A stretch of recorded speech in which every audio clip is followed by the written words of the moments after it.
ይሄን የመሰለ የቡላ ፍርፍር አብረን እንስራ። መጥበሻችሁ ላይ ዘይት ታደርጉና እንደዚህ ቡላውን አድርጋችሁ ትቆሉታላችሁ። ቡላው ሳረጋው ነጭ ነበር። ልክ እንዲ ቡኒ እስኪሆን ትቆሉታላችሁ። ከዛ በኋላ በመታወጡበት እቃ ላይ ታረጉና የመድረቅ ባህሪ ስላለው ውሃ እንደዚህ አርከፍክፋችሁበት ተቀላቅሉታላችሁ ማለት ነው።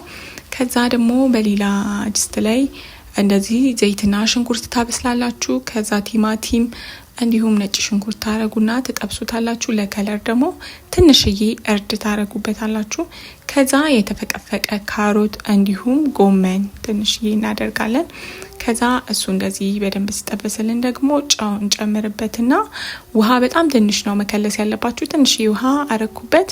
ከዛ እሱ እንደዚህ ሲንተከተክልኝ ደግሞ ቂቤ ጨመርኩበት። ቂቤ ግድ ነው አርጉበት እና ቃሪያ ጨመርኩበት እና አሁን እንደዚህ ደርሶልኛል ማለት ነው። ከዛ ቡላዬን አርጌ ቀላቀልኩት። በነገራችሁ ላይ ይሄ አሰራር በዱቄቱም ቡላ መሆን ይችላል፣ ግን በጣም የሚጣፍጠው በዚህ በኦሪጂናሉ ነው እና እንደዚህ ቆንጆ ነው ወጥቶልኛል። ሁላችሁ ሞክሩት።